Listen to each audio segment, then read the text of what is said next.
¿Os vais a quedar de pie? Sí. Vale, pues buenos días a todos, según hoy. Vamos a empezar ahora ya el penúltimo debate de esta mañana. Y de nuevo nos preguntamos, ¿están preparados los países europeos para responder adecuadamente a las catástrofes naturales que se pueden producir en el futuro por el cambio climático? Primero, cabe destacar que las ideas que expresan los debatientes no tienen por qué coincidir con sus opiniones personales. Así que, por favor, que se acerquen los capitanes de cada equipo para nosotros.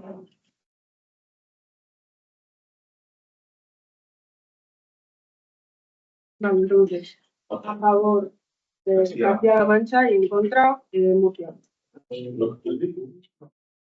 Ciudades arrasadas por inundación, bosques reducidos a cenizas, temperaturas infernales que superan límites históricos y acaban con la vida de miles de personas. Este no es el argumento de una película apocalíptica, esta es nuestra realidad. En esta situación que nos encontramos, conviene preguntarse, ¿estamos preparados los países europeos para responder adecuadamente a las catástrofes naturales que se pueden producir en el futuro por el cambio climático? Esta no solo es una pregunta interesante, es un dilema que nos da nuestro entorno global. Porque el cambio climático ya no es una lucha futura, es una crisis presente.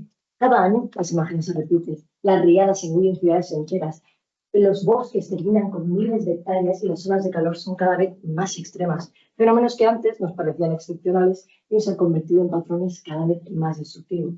Ahora bien, ¿estamos preparados? Algunos sostienen que no, que la crisis ha avanzado más rápido que las soluciones. Se han implementado normativas medioambientales, la respuesta sigue siendo insuficiente y las infraestructuras son demasiado vulnerables, que los sistemas de emergencia colapsan y que falta coordinación. Nosotros hoy defendemos que sí. No lo decimos por optimismo ni por conveniencia, sino porque los hechos lo demuestran. Europa no enfrenta estas crisis desde la improvisación, sino desde la planificación y la experiencia. Ha mejorado con cada crisis y ha desarrollado herramientas y respuestas estratégicas para responder de manera ágil y eficaz. Por ello, quiero hacer una pausa para reflexionar. ¿Qué significa realmente estar preparados? Porque si significa evitar por completo las catástrofes y las consecuencias del cambio climático, entonces pero si significa contar con los recursos, la capacidad de respuesta y las estrategias necesarias para minimizar el impacto y garantizar una recuperación eficiente, sí, Europa está preparada, porque la preparación no solo se mide en infraestructuras resistentes o en implementación de normativas medioambientales, sino en la capacidad de adaptarse a un mundo cambiante.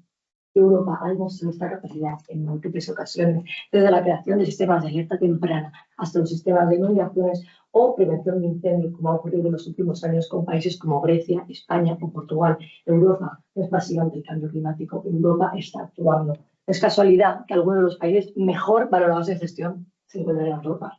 No es casualidad que ciudades como Ámsterdam o Venecia hayan reforzado sus sistemas de inundaciones y sus sistemas de prevención de incendios.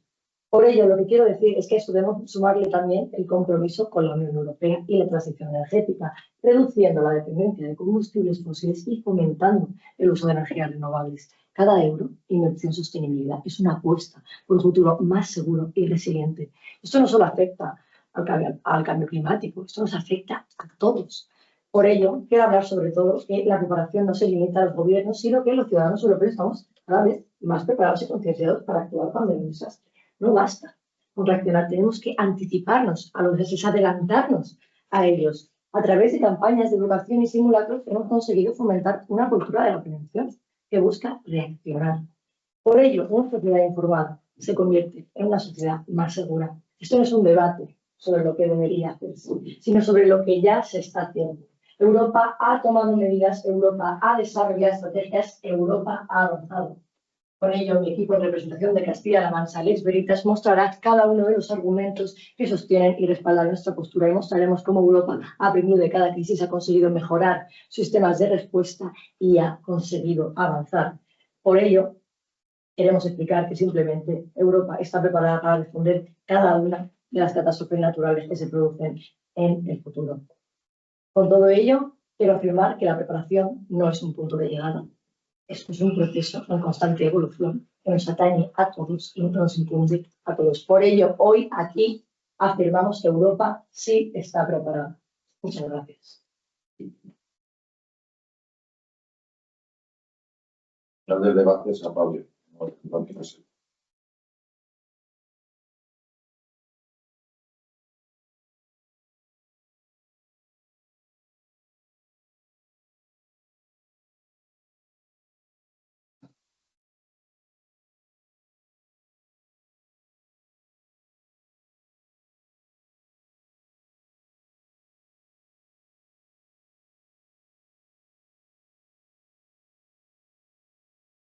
¿Escuchan este reloj? ¿Sí? Ya. ¿Entienden por qué hace este sonido? Porque funciona. ¿Y sabéis por qué? Porque cada uno de los mecanismos que lo componen conectan el uno con el otro, haciendo que se produzca este tan característico sonido. Por muchos mecanismos que tengas, si el encargado de activarlo no funciona por miedo a represalias, a miedos económicos o miedo de ser el primero en dar la voz de alarma, nada. Muy buenos días, jurado, miembros del equipo contrario. Yo soy Pablo Duque y vengo acompañado de mis compañeros Melanie, JJ y Carmen, y en representación de la Universidad de Murcia. Y ante la pregunta de que si los países europeos están preparados para responder efectivamente, adecuadamente, a las catástrofes naturales que pueden producirse en el futuro por el cambio climático, le vamos a demostrar que no. Pero antes de avanzar con la argumentación, pongámonos en contexto. Según la RAE, estar preparado significa estar listo para hacer algo o una tarea. En este caso, se le aplica a los políticos, con su incompetencia ya que no se encuentran preparados. Eso también se puede explicar con el problema de la integración vertical, como tenemos en este documento, ya que si una parte de la cadena falla, todo el sistema falla, como puede ocurrir en los mecanismos de un reloj. Para defender nuestra postura, nos basaremos en tres posturas fundamentales. Para empezar, la financiación de nuevas emergencias, continuando por la influencia de un pueblo crítico, y vamos a acabar con el engranaje fallido de los políticos. En primer lugar, tenemos la financiación de nuevas emergencias, ya que tras la subida al poder de Donald Trump, Europa tiene numerosos indicadores de la necesidad de rearmarse sola tras una posible amenaza de guerra, invirtiendo en armamento los fondos necesarios para poder hacer frente a las crisis climáticas. En segundo lugar, encontramos que la influencia de un pueblo crítico, ya que se ha producido un clima de crispación. Se permite que las expectativas de los ciudadanos no se hayan visto cumplidas por la acción política. Y finalmente, el engranaje fallido de los políticos. El miedo que sufren los altos cargos políticos respecto a represalias, pérdidas económicas, afectan directamente a su toma de decisiones, haciendo que no se centren en lo verdaderamente importante. Es un motivo por el cual, con estos tres argumentos, financiación, sociedad y política, tanto mis compañeros y yo vamos a defender con todas nuestras fuerzas y con argumentos sólidos, evidentemente, que nuestra postura en contra de que los países europeos están preparados para responder adecuadamente a las catástrofes naturales que se pueden producir en el futuro por el cambio climático, estamos completamente en contra de que pueda ser posible. Muchas gracias a todos por su atención.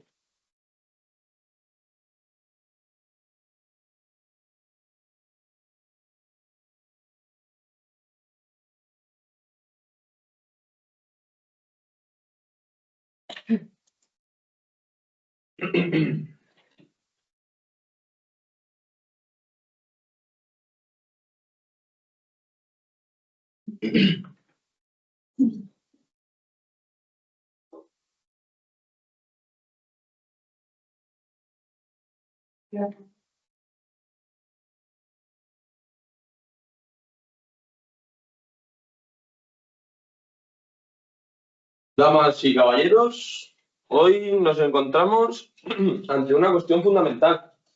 ¿Están preparados los países europeos para responder adecuadamente a las catástrofes naturales derivadas del cambio climático?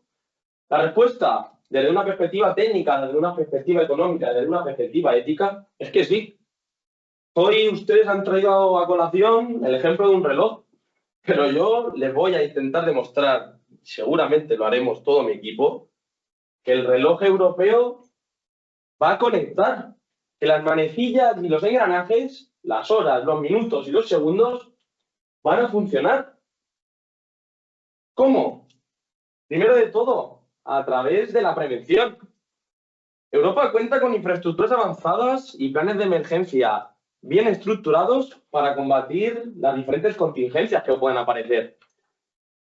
¿Han oído ustedes hablar de organismos, por ejemplo, como el Sistema Copernicus o el Centro Europeo de Coordinación de Respuestas a Emergencias? El año pasado, por ejemplo, intervino hasta en un total de 59 ocasiones. ¿Cuántas vidas, cuántas familias, cuántos comercios se hubieran destruido si no hubiera sido por todos estos organismos? Pero junto con las manecillas de la prevención, del reloj que usted comentaba, yo le traigo las manecillas de la acción real.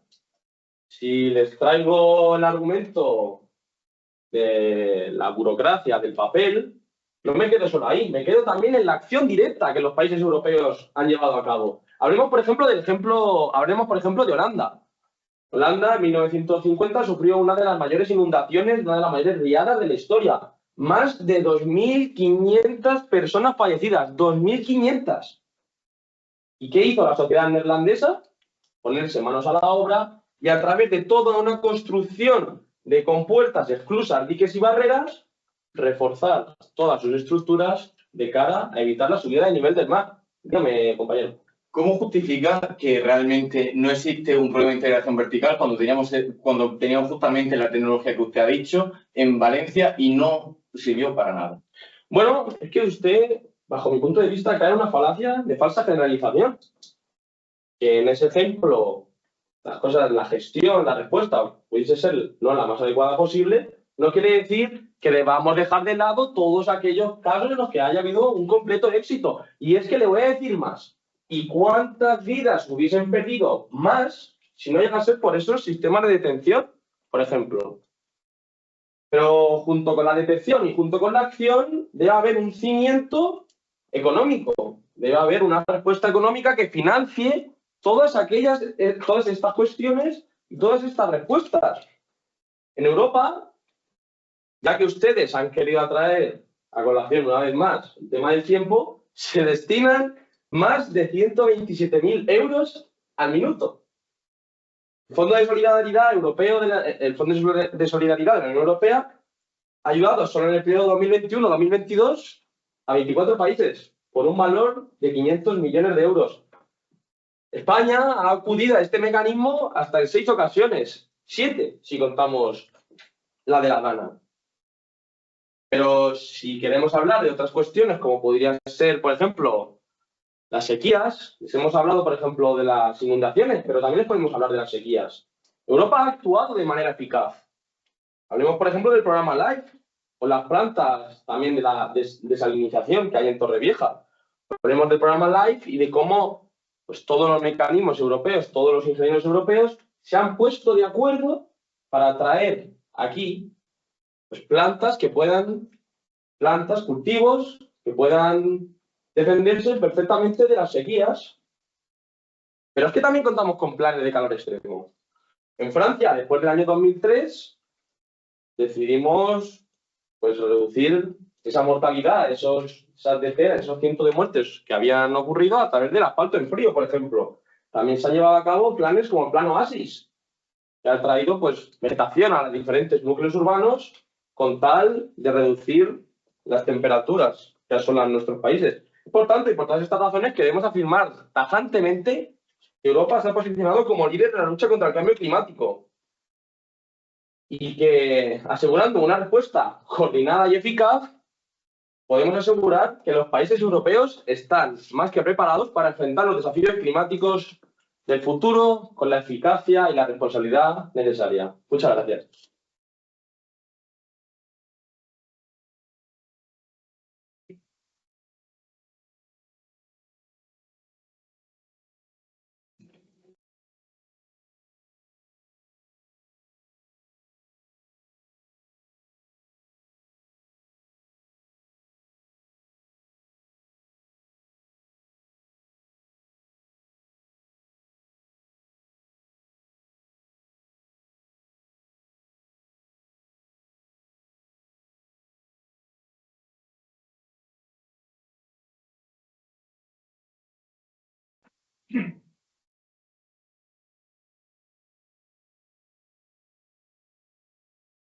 Me gustaría empezar haciendo un pequeño resumen de lo que hemos escuchado.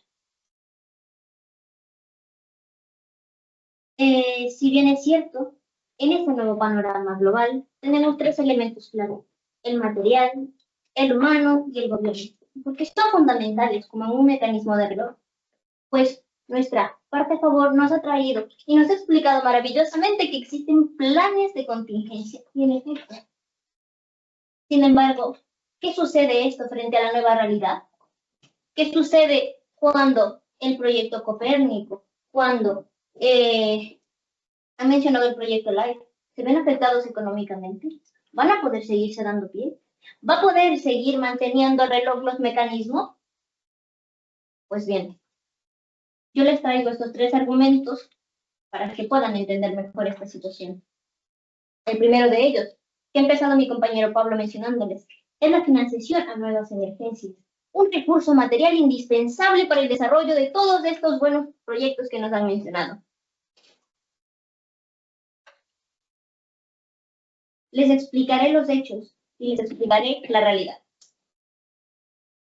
Estamos ante una realidad que implica una suma negativa que se compone por varios factores. En la primera parte de esta realidad, pues tenemos que ya existe una desaceleración económica, porque si bien es cierto, me podrán decir que Europa sigue surgiendo, se ha levantado frente a la pandemia, la crisis del 2008, sin embargo, tenemos que tener en cuenta algo. ¿Realmente ha sido correspondido la afección económica frente a lo que era antes y lo que es ahora? ¿Se ha recuperado completamente? No. No, y todavía sigue arrastrando esas secuelas. Pues bien, esto como primera parte. Luego tenemos, entra Trump a escena. Trump, Estados Unidos, un aliado clave para la Unión Europea, para los países europeos, para el contexto global. Este actor tiene influencia debido a que su enfoque en el equilibrio global nos está dejando a Europa ante la necesidad de redefinir nuestras defensas. ¿Por qué? Porque es impredecible, porque no sabemos cómo va a actuar. Eso quiere decir que nos está dejando el panorama nosotros solos frente a la presente crisis, Rusia y Ucrania. Pues bien, otra cosa más que tambalea esta economía de la Unión Europea es la imposición de impuestos por parte de Estados Unidos. La imposición de impuestos implica también una desestabilización económica, porque ahora los productos europeos van a tener que hacer frente a estos nuevos aranceles. ¿Cómo van a entrar al mercado? ¿Cómo va a generar Europa nuevos medios económicos? Y por último, ¿cuál es el resultado de esto? Que tenemos que hacer frente a la situación actual. Nos trae una colación de que se financian 127.000 al Fondo de Solidaridad entre 2021 y 2022. Sí, es cierto. Pero ¿saben qué más? Estamos hablando del futuro. ¿El futuro se puede sostener? Suponiendo que simplemente ahora, en la situación actual, se invierta el 1%, no va a ser suficiente. Van a necesitar más. Como segundo argumento, me gustaría traer a colación la denuncia social como una herramienta de cambio. La influencia de un pueblo crítico. Un pueblo que cada vez tiene que tener mayor voto ante lo que sucede. Dígame, compañero. Entonces afirma que Europa no es la zona más preparada del mundo. Ok. Europa podrá ser el mejor exponente en cuanto a economía, pero ¿saben también qué más? ¿Qué pasa? Que cuando el mejor exponente del mundo frente a la situación actual no puede hacer frente, es obvio que el resto de países no va a poder asumir ese riesgo. ¿Y en qué nos deja Europa? Que actualmente tampoco Europa está preparada. ¿Será el mejor referente, pero frente al panorama actual? No lo está. Así que, si queremos minimizar lo que actualmente pasa, pues mucha suerte con eso. La influencia del pueblo crítico. Imaginémonos que vamos a un restaurante y tenemos una mala experiencia. Sin embargo, ¿qué pasa con esa experiencia? Que nosotros vamos a necesitar denunciarlo. ¿Y saben qué más? El pueblo habla, el pueblo escribe. El pueblo nos muestra que mediante denuncias tiene que hacer llegar su voz. Y es así que el sistema se tambalea. Los políticos tienen que hacer respuesta. Muchas gracias.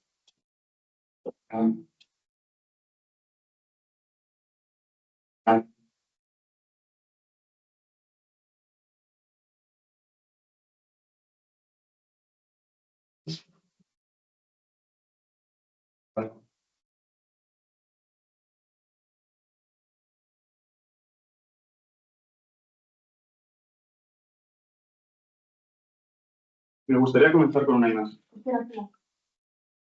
¿Tu nombre es? Juan.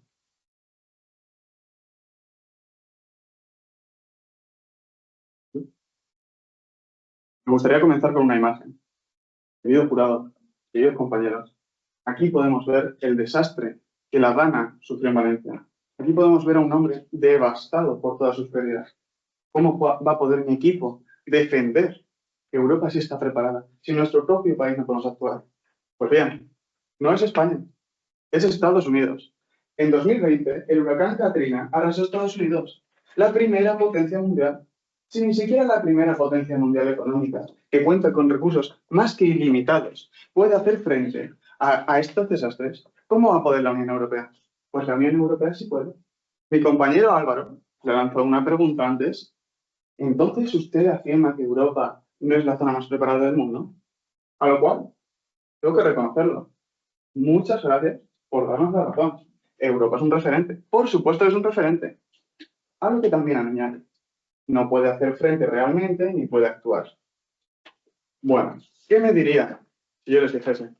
El informe de la ONU de 2023 ha situado a Europa como la zona más preparada de todo el mundo ante los desastres del cambio climático que se producirán en el futuro.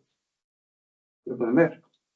Pero no solo podemos ver que es la zona más preparada del mundo, sino la que menos emigrantes a causa de estos desastres climáticos van a poder tener. ¿Por qué? Porque los emigrantes climáticos no se van de Europa, vienen a Europa. Europa es la zona más preparada del mundo. Por supuesto que es un referente. ¿Cómo no? ¿Cómo no va a ser un referente cuando las cosas se hacen bien? ¿Pregunta, compañera? Compañero, nos sigue resaltando el panorama del hoy. La cuestión aquí a debatir es el futuro. Vale, hablemos del futuro. En su introducción nos hablan de que Trump, cosa que no entiendo porque no tiene nada que ver con el tema del debate, está haciendo que Europa invierta en defensa. Pues se ve que ustedes no conocen la unidad militar de emergencias. Hasta donde yo sé, esos militares son los que están ahí para hacer frente a estos desastres climáticos. Pero bien, les traigo más noticias. 6 días después de la Dana, el Banco Europeo de Inversiones informa a todos los españoles que se va a otorgar más de 900 millones simplemente como medida temprana, ni siquiera como medida final, como medida temprana para poder actuar frente a los primeros daños. Noticia que tan solo 4 días después se queda desactualizada. Pasa de 900 millones a 1.200. Casi todo el presupuesto que tiene el Fondo de Solidaridad. Por tanto, no se puede hablar simplemente del Fondo de Solidaridad. Europa tiene muchas vías de actuación. Europa actúa, Europa ayuda y todo el continente está unido.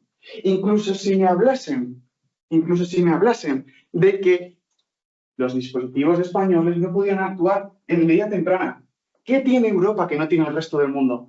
Solidaridad entre todos sus países. Los dispositivos franceses llegaron al territorio español mucho antes que los territorios españoles. ¿Qué significa? Que cuando un país falla, los otros están ahí para ayudar. Por tanto, en resumen, el completo continente no falla. Estamos unidos. No nos pasa como en India, millones de muertos.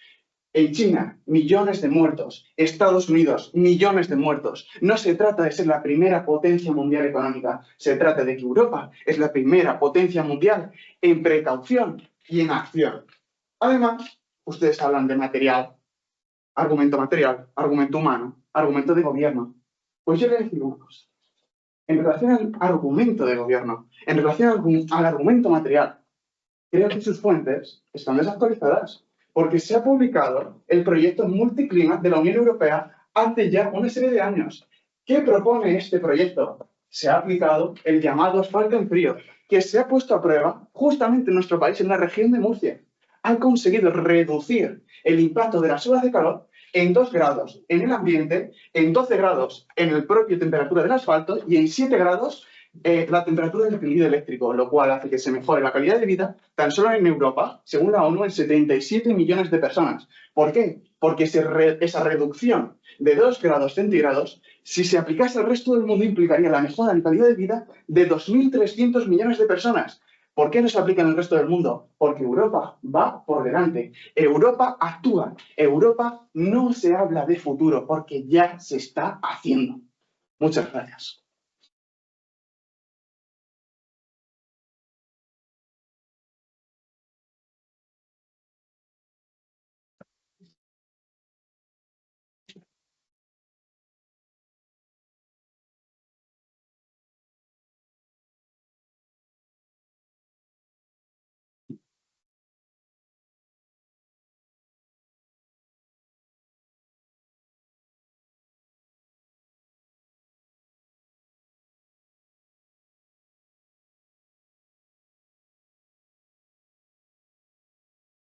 Bueno, primeramente voy a comenzar hablando del argumento que yo creo que va a ser principal del debate, pues desmonta todo lo dicho por nuestros oponentes. Voy a demostrar cómo nos han estado dando la razón acerca de los medios políticos y voy a hablar del problema de la integración vertical, que es una cosa que habéis pasado por alto, habéis dicho que tenemos medios, y voy a hablar de cómo el político hoy en día tiene muchas adversidades a las cuales tiene que hacer frente para poder gobernar, y eso imposibilita en muchos casos la reacción rápida y por tanto también adecuada de dicho político. Y voy a tomar el caso de Valencia, es un caso muy cercano. Podemos evaluar perfectamente que teníamos todas las tecnologías anteriormente mencionadas y teníamos también la UME, también teníamos todo, pero por la culpa de una acción política, el hecho de no dar el pistoletazo de salida a los militares y tampoco dejar pasar a los bomberos franceses, que lo tuvieron que hacer por su cuenta, no por el caso de gobierno.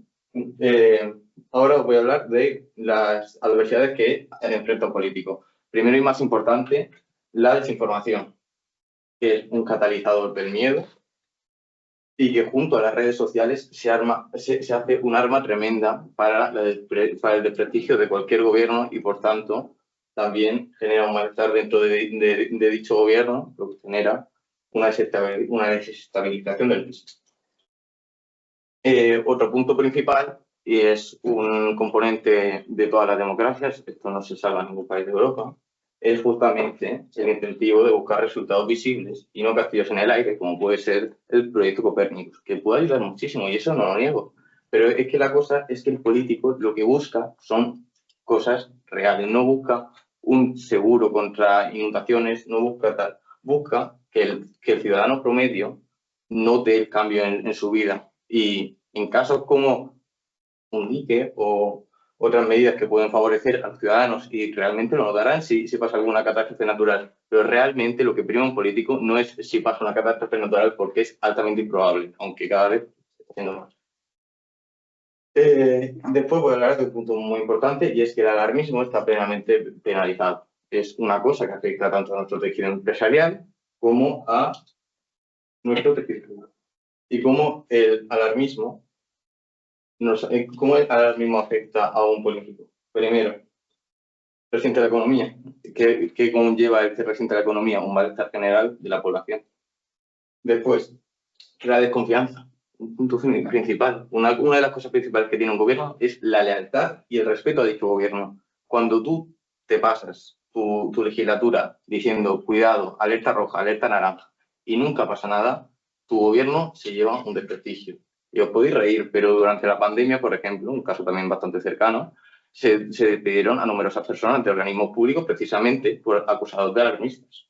Entonces, realmente es una cosa muy presente en nuestra sociedad. Y os digo una cosa, y es que te despidan de la política mucho más importante que te saquen de presidente. Al final, la clase política no es el que gobierna, son todos los que se aprovechan de dicha clase. Y ahora os voy a hablar sobre el error fatal que habéis cometido, y es, habéis comprado totalmente habéis argumentado todo el rato obviando la integración vertical y cómo en ejemplos reales, como en Valencia, el tener el plan Copernicus, el tener los fondos de la Unión Europea, el tener a una burrada de países que nos podrían haber mandado recursos y material humanitario para poder hacer frente a dicha catástrofe, no ocurrió, precisamente por una debilidad de nuestro organismo público de gobierno. Después os voy a hablar también de una cosa que me ha parecido bastante interesante, que decís, nos preguntáis, ¿Europa es referente a nivel mundial?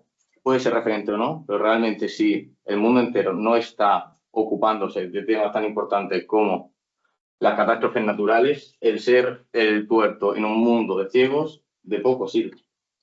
Y os voy a hablar por último de los datos que decide la ONU, que simplemente os habéis dignado a mostrarlos, no habéis dicho siquiera qué criterios siguen, entonces no entiendo en qué momento pueden contrastar con lo que nosotros estamos diciendo. Pero bueno, quiero agradecer a todos por escucharme y muchas gracias.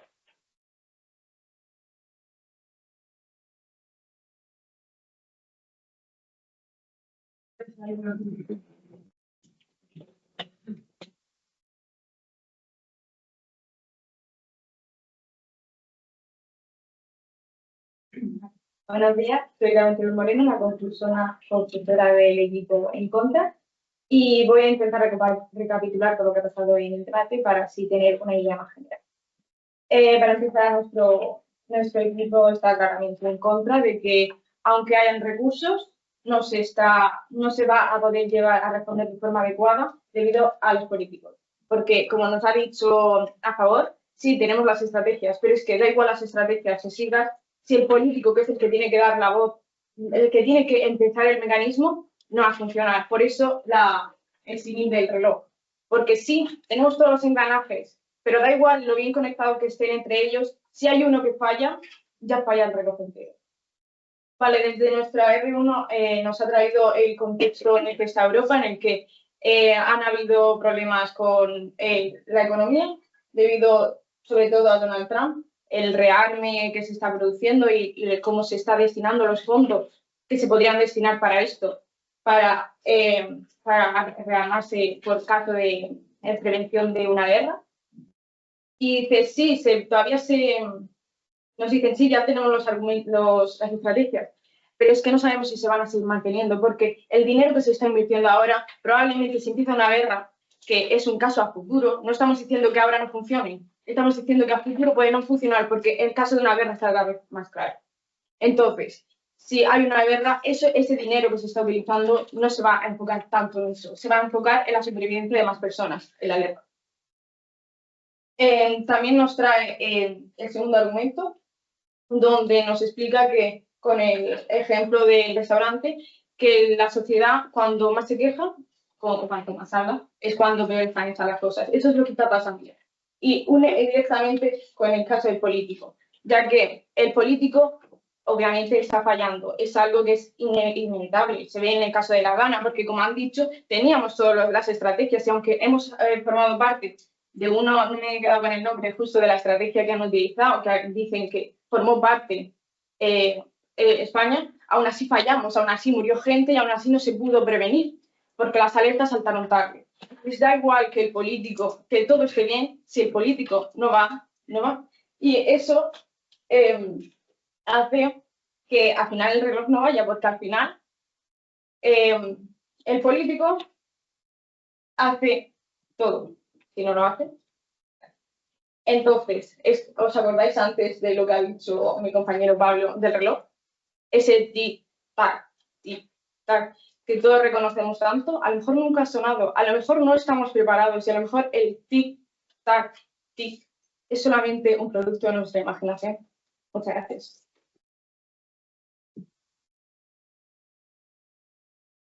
Y para finalizar,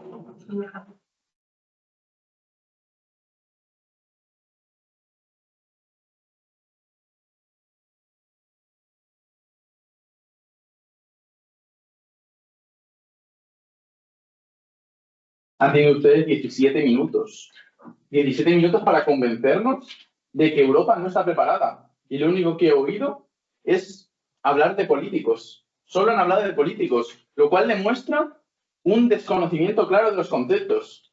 Recordemos la pregunta. ¿Europa está preparada para los desastres naturales derivados del cambio climático? ¿La preparación es lo mismo que la ejecución? Está claro que eso lo desconocen. No es lo mismo estar preparado, tener los recursos, tener los medios, que ejecutarlos. Y en la ejecución puede haber fallos, pero ¿podemos negar acaso que en materia de prevención Europa no está preparada? Ustedes nos hablan de guerra y economía. Debo recordarles que este tema es sobre el cambio climático, sobre si estamos preparados o no. El tema es ese. Ustedes se han ido completamente. Hacen afirmaciones vagas y desconectadas, sobre todo en su primera refutación.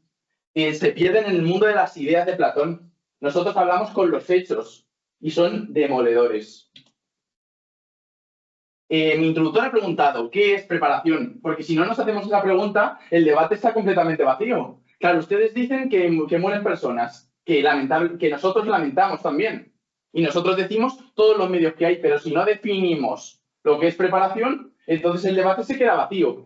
¿Qué es realmente la preparación? La preparación no es un concepto simple, vacío, es un concepto muy profundo. ¿Se está más preparado o se está menos preparado? Y cuando bajamos a la realidad, pues no cuando vivimos en ese mundo de fantasía en el que parece que ustedes viven, cuando bajamos a la realidad, lo que vemos es que Europa es una de las regiones del mundo que más preparada está del mundo. Han centrado también su discurso en recursos. La preparación no son recursos, le hemos dado el ejemplo también. Estados Unidos, una de las naciones más ricas del planeta, y está peor preparada que Europa para los desastres climáticos. Las muertes lo demuestran. En definitiva, no nos quedamos en la complacencia, pero despreciamos su alarmismo. Igual de catastrófico es pensar o negar el problema que negar todo lo que ya se ha avanzado. Así que, con todo esto lo decimos alto y claro. Europa está preparada. Preparada por su sistema de prevención, preparada por su compromiso económico en el problema, preparada por su unidad.